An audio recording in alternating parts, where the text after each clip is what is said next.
Okay, so welcome to this video, which is a description of how you can approach a two products example of a linear programming problem and how to make a really nice graph in Desmos. The main purpose of this is to show you how to do the graph in Desmos.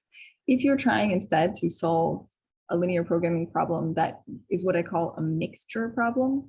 So you're not producing two items based just on like how much there are, but you want to include the ingredients, like you're making pine green paint and lime green paint, and they both use blue and yellow. Or you're making two types of food products, and they both contain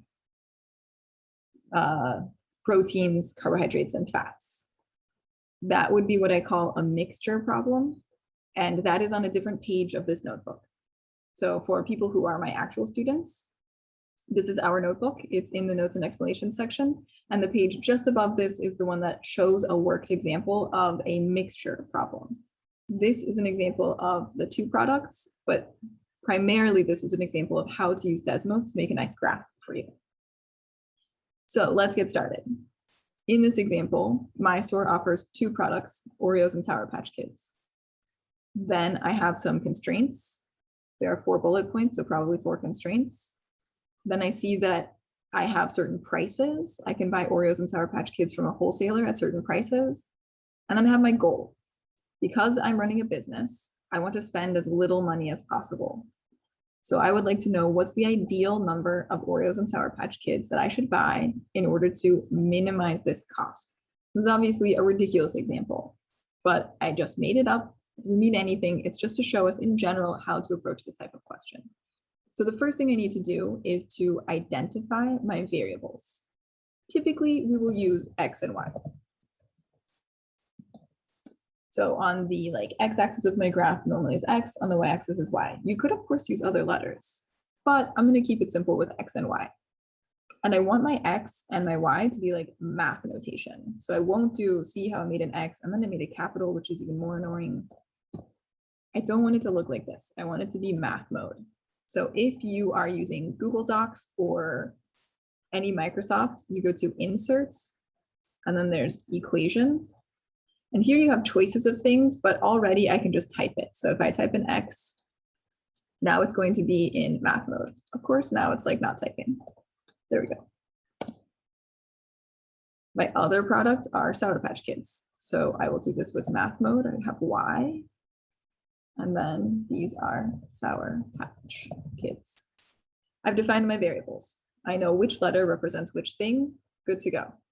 Next thing I want to do is my objective function. Like, what is my goal? What's the whole purpose of what I'm doing? And my objective is to find the ideal number of each to have to minimize my cost. So objective function. It's a cost function. And the cost depends on how much of each thing I have. So again, we do this inside the equation editor. Since cost starts with a C, I'm going to call mine C. Like my function's name is C. You can name it anything you want. And it depends on both X and Y. So my objective function is cost, which depends on both X and Y. And then it's according to the prices. So my Sour Patch Kids are $3.50. And my Oreos are $3.50. My Sour Patch Kids are $2.25. So my objective function, C of X and Y, equals 3.5X plus 2.25Y. And I would like to minimize this cost function. That's just for me to keep in mind for later. We will deal with that after we consider the feasibility frontier, the edges of my simplex. Next thing I want to consider are the constraints. So let's take them one by one. I look at my first bullet point. My storage and display areas only offer enough space for 200 products at once. So again, in math mode, all of the X's plus all of the Y's has to be less than or equal to 200. I don't have space for more than 200. I could have less, like even 100 or less. Now I have my next constraint. Based on previous sales, I know Oreos are more popular. So I should carry at least as much, if not more of it. So I want to have at least as many packages of Oreos as I do Sour Patch Kids. Oreos are X, so X should be at least as much as Y. That's my second constraint. Third constraint, based on previous sales, I also know that I sell at least 4 boxes of Sour Patch Kids for every 7 packages of Oreos. This is one constraint that I tend to find a little bit tricky. So I am going to make a table. For those of you who are my actual students, at the bottom of this page, you will find an embedded Khan Academy video that explains pretty well how to come up with this constant of proportionality. If you are not my student and for some reason you have landed on this video, I will try to remember to put it in the description or in a comment. So let's see how I would personally do this. I'm going to make a table of values. So a table that has both X's and Y's in it. I'm going to put it a little bit over here on the right, and I will do it by hand. So we have this table of values. I have X's and Y's. And now I just consider what would happen. So if I have 7 Oreos, 7 packages of Oreos, I'm supposed to have at least 4 Sour Patch Kids. So at least 4. If I have 14 packages of Oreos, then I should have at least 8. If I have 21, I should have at least 12. You can see that here there's a pattern going. The X's are bigger by 7. I mean, I chose it that way because it was 7s. I could have chosen numbers in between 7 and 14, but that would have made the calculation much more difficult. It's easier to stick with intervals of 7 because it's 7 packages of Oreos. If I was given an example that had like 5, I would have done 5. So here, this is going to make a straight line. Let's scroll up a bit. Straight lines, as we recall, are y equals mx plus c. So if we're using like the MYP IB British style, mx plus c, where m is the slope or the gradient.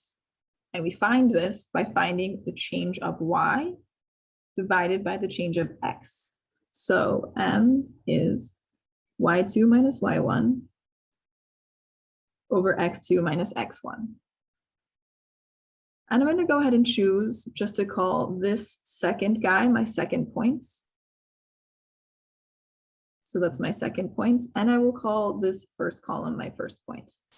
It's not super important which one you call first and second, just as long as you're consistent. So y2 is 8 minus y1 is 4. x2 is 14 minus x1 is 7. So 8 minus 4 is 4. 14 minus 7 is 7. So my gradient is 4 over 7. Y equals 4 over 7x plus c. So what is my y-intercept?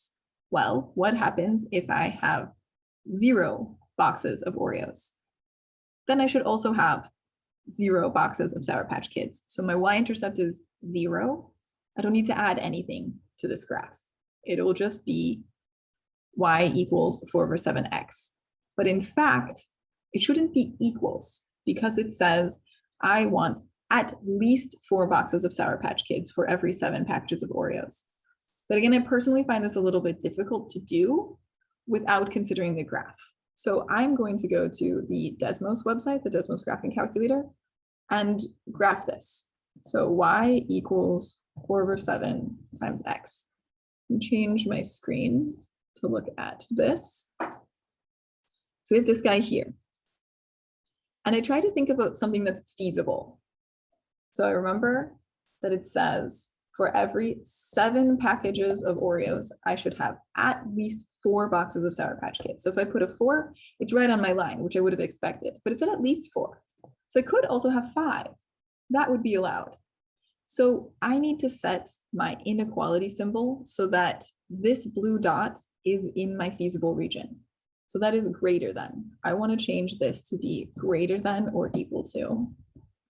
Oh, that erased the wrong way. Greater than or equal to 4 over 7. Why is it being weird now? 4 over 7x. Perfect. So I have my line, which is my boundary, but now I have the inequality going the right way. So I came to the graph I knew that it was some sort of relationship between y and 4/7x, but I wasn't sure which direction it went. Now I know I can go back to my write-up and put that constraint in. So let's go back to the write-up. Here I have my constraints. It is equation editor, y is greater than or equal to 4/7. Oh no, it escaped. And I can't find my mouse. X. We should scroll back up to see the rest of our constraints. So I now have 3 constraints taken care of. There's still this last one. In order to cover the cost of running the store, I need to sell at least 100 products. So equation editor, the total number of products. So again, it's x plus y, but this needs to be at least 100. And now I've gone through all 4 constraints. So to approach this problem, I identified my variables, I identified my objective function, and I found my constraints. My job now is to find this feasibility area, which is the area that is included in all 4 of my constraints. So let's go back to the Desmos graph. I already have 1 constraint on there. That's great. I need to add the other ones. So I had x plus y is less than or equal to 200. I'm going to zoom out so that I can see better where these cross. So just considering these 2, my feasible region is going to be over here where both colors exist. I know that I have y, x is greater than or equal to y. So now it's only this triangle area that is being considered. And I also have x plus y is greater than or equal to 100. It's getting harder and harder to read because there are a lot more colors happening. And that is just kind of the way it is. But I can see this is where all 4 colors cross. So if I like tried to draw around the boundary of my shape, I could have like here, here, here, and here. Because of the way that Desmos works, I can click on these intersection points to get the values, but as soon as I click away, they will go away. So I'm actually going to graph each of them. So here, that's 100, 100. So I want to put 100, 100, and I'm going to label it so that when I click away, I can still see what it was. Here's another corner, 127. So this is sort of a strange example. I can't have 0.273 packages, but in order to make my graph complete, I will include that. So we want to have 127, 72. Oh, this is going to be hard to remember. 127. I'm probably going to have to go back to that. 127, 273, 72 point something. It was, oh no, it was 72.727. All right, and I want to turn that label on. I also want to get this one. I want to get all 4 corners of my shape. If I have a 5-sided shape, then I have a 5-sided shape. I consider the corners of the feasibility region. This is again going to be hard for me to remember. 63636 and 36364. Let's turn this off, just double check. Yeah. Okay, so I have that and I label it. And I have one last point here, 50-50. That one is much easier to remember. Okay, so I'm getting closer to having my diagram ready, but like, is it not hard to read? I find this difficult to read. It's pretty difficult, I would say. So what I want to do is turn off this extra area. So considering my shape, like walking around my shape, let's say I start with this side. Which equation is causing that side to happen? That's this purple one. So I want to draw the purple one, but I only want the x's to go from 50 until 100. So I can put these squiggly brackets and say 50 is less than or equal to x is less than or equal to 100. And now it's only drawing that portion. But then it's also like drawing too low. I don't want it to go so low. In fact, I want it to stop at this red line. So I want to make sure that also y is greater than or equal to 4/7x. I will add that as another constraint. I can just keep adding more and more of them in squiggly brackets. Doing good, but I also have this. That should not be there. So that is my black equation. Black equation is this one. As far as I know from Desmos, your constraint can't have two variables on one side. So I want to make sure that this is true, but I'm going to rearrange it so that, make this bigger.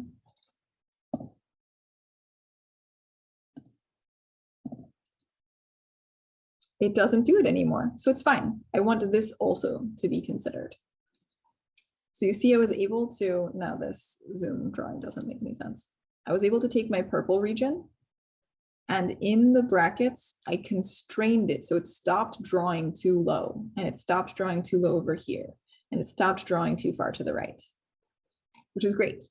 So I have one side of my shape taken care of, and by default, it actually took care of this second side, which is great.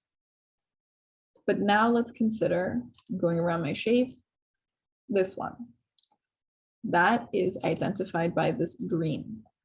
I want my green to be drawing like only underneath this pink line that I've drawn, only from 100 to 127.273. So I will put a constraint. X should go between 100 and 127.273. See, this is why I labeled those points before I got started, because then they disappear and it's confusing. But the green region is still drawing too much. I don't want it to draw down here. I only want it to be above this red line. So again, I will add another constraint and put that in there. And I think we're good to go. In fact, I think I can just turn off this black one and turn off the red one, and I keep my area. However, now the like edges are not dark, they're disappeared here, and maybe that's not my favorite thing to happen. So in order to cause it to draw a line the way that I want it, and maybe I want my lines to be black, I'm gonna make a folder because this is getting a little bit messy. So I'm just gonna drag my points inside the folder, and the reason I do that is so I can collapse it, and then it's not so confusing to look at. Maybe I make another folder for the shaded area. And the shaded area is being created just by, oh no, I have to press enter so you can see this little line here. Now I can drag this into my shaded area. And I also want to add lines. Like personally, I would like for the borders of this to be solid lines. So I know one of the borders is y equals 4/7x, but that's too much line. It should only go from 63.636 until this one. Again, with my squiggly bracket, 63.636 until 127.273. Now I made that line. I prefer for it to be black, and maybe it's a little thick. So maybe I change here, I can change the thickness and say, I don't know, 1, 2, whoa, not 12. 2 is nice. So that's one line. This green one here, as I recall from the shaded area, is this x plus y equals 200. So to get that line, I'll do x plus y equals 200. But it's too long. I only want the line to draw between 100 and 127. So again, with the squiggly brackets, 100, 127.273. And again, I think I'd like it to be black and have a width of 2, a thickness of 2.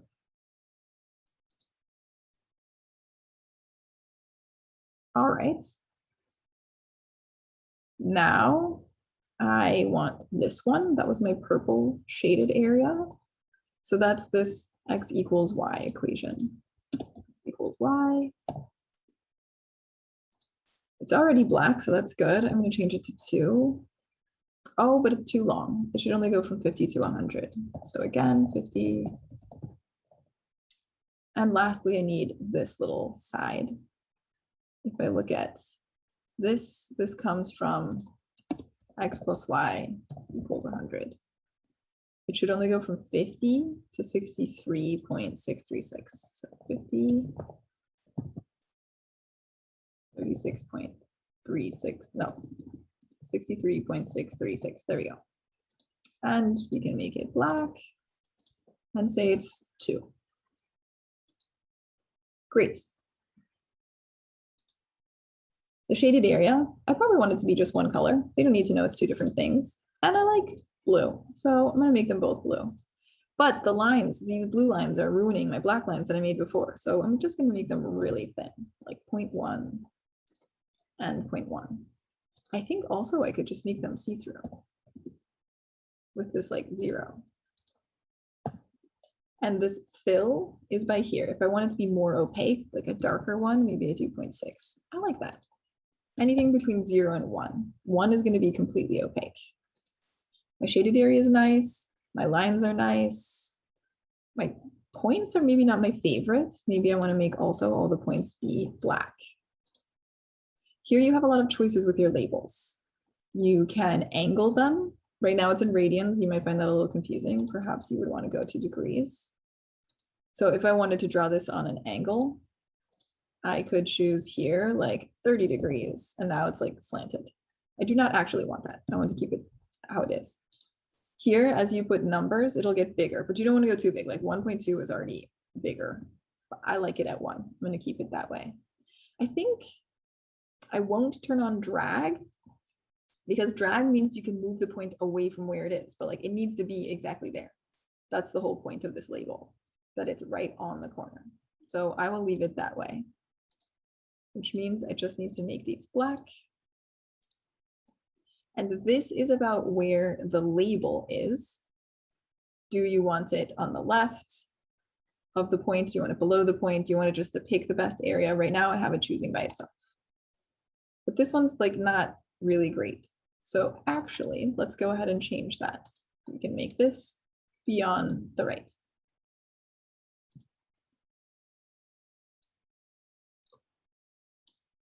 It's going okay. Maybe I don't love that my label has so many decimal places. You could put fewer decimal places, but I'm going to go ahead and leave it. So collapse my points. This is great, but I'd like my reader to know what these lines are. I want to label them with their equations. So I will make a new folder and I will call it labels. And what I'll do is I'll create a point that's draggable and I will apply this label to it. So I'm going to make a point right now. I'm going to put it at 100, 0, only because I can like literally see that on my graph. Change it to black like everything else. I do want to turn on a label, but I also want to drag it. I want this point to be draggable because I'm going to drag it over here. My x equals y line is this one. So the label, if I put it like that, see how it's like super weird math notation? I need to put this, it's not an apostrophe. It's like an accent mark. It's the forward accent. And honestly, I don't know where it is besides the US English keyboard layout. In the US English keyboard layout, it is in the top left corner, the button next to the 1. You don't press shift or anything, just that button. And once you put one of these apostrophes at the beginning and also the end, it makes the formatting nice. I can turn off the points and now it's showing the label. I could turn it. Do I want to turn it? Maybe. What if I put it on like 10 degrees? 20? Can I just move this? No. 30? 45? Ooh, that looks kind of cool. Maybe I keep it at 45. Honestly, it's a personal choice. This doesn't make any difference. So I want to do this with each of my lines, which means I need to make another point. I don't know why it's not letting me make any point. There we go. I'll just again put it at 100, 0, because I will make it black and draggable. I can drag it up here. This line was y equals 4/7x. So I put my funny little accent mark, paste, funny accent mark.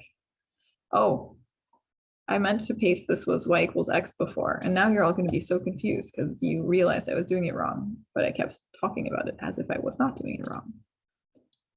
Okay. I lied. I don't like that all slanty anymore. I'm just going to leave it at 0 degrees. So that's 2 down, 2 to go. This guy here, that was my x plus y is 200. So I add another points, 100, 0. It's already black, that's great, but I need to make it draggable with a label. Do the funny apostrophe thing. Turn off the points and drag it over here.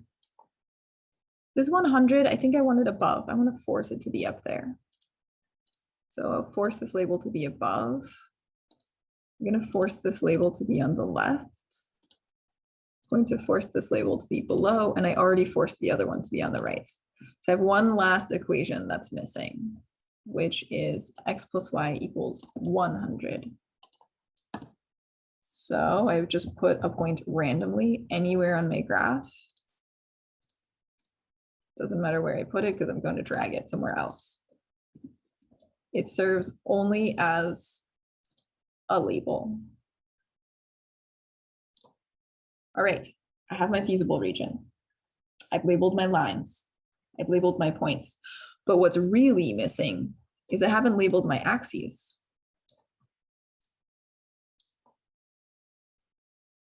So this zoom is looking pretty good.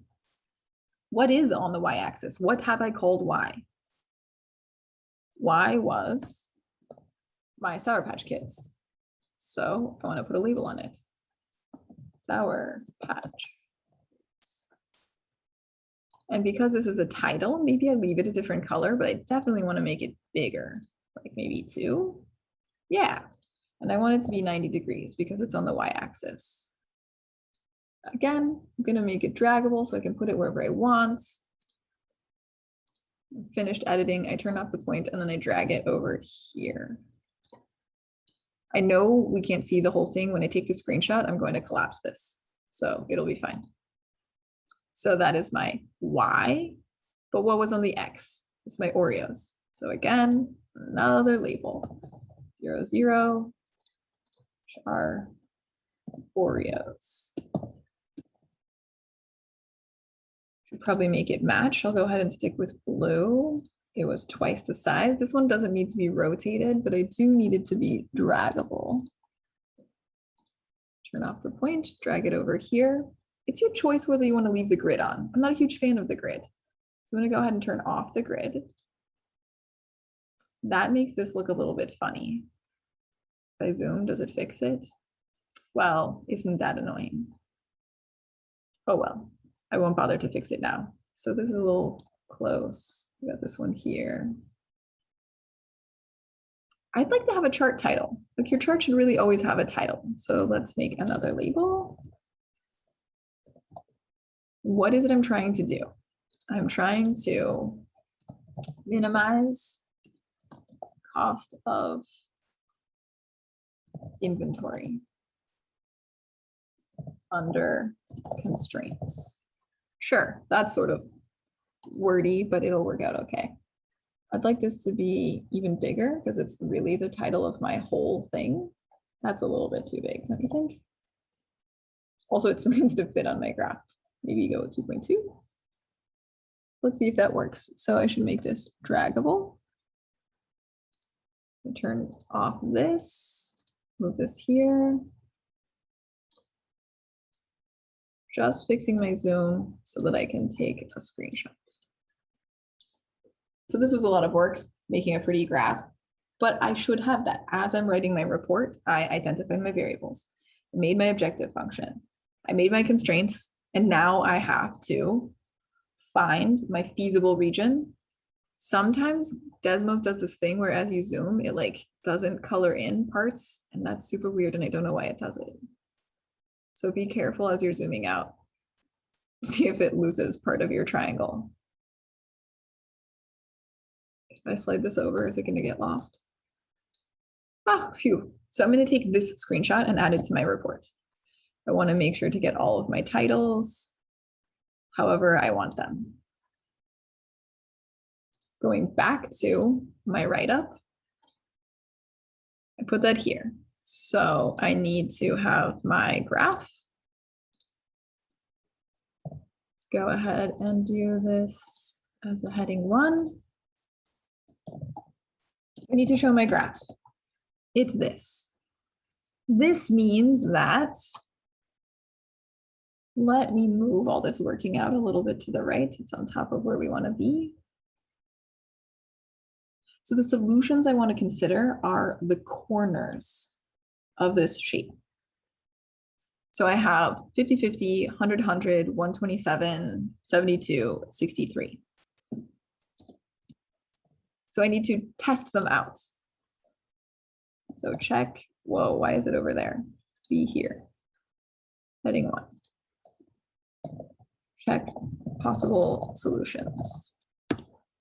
So I need to check what happens. What happens if I plug 100, 100 into my objective function? So what is C of 100, 100? Well, my objective function was 3.5 times, you don't want to use the asterisk symbol, that would be incorrect in like math notation. So if you want that dot, it is like a backslash or forward. I don't know what this one is called, but C dots. And then we want to multiply by 100 plus 2.25 times 100. Let me go check. I'll put that into a calculator to see what that is. Probably should have done that before, but I didn't. So C of xy is 3.5x plus 2.25y. C of 100, 100. 575. So if I sell 100 of each, that would be 575. I should check another corner. I'm just going to move like clockwise. It won't matter what order you go in. You have to check them all. But I can't have 127.2 and 128 is outside my feasible region. So here I'll try 127 and 72. So let me go to my calculator. What happens if I do 127 and 72? That is, so 3.5 times 127 plus 2.25 times 72 equals 606.50. So more expensive. I would probably not choose that. Same exact thing. I need this to be in an equation editor. So here I have 63 and 36. I'm not going to write out the whole equation, but I will calculate it. So doing the exact same way, I put in 63 and 36. It is 301.5. That's sort of no surprise. And lastly, I need to check 50-50. So I put that into my calculator, which is 287.5.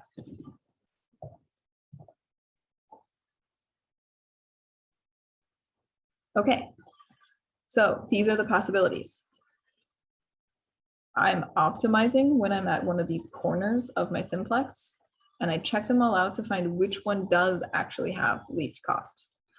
So for me, the minimum cost is going to happen at 50-50.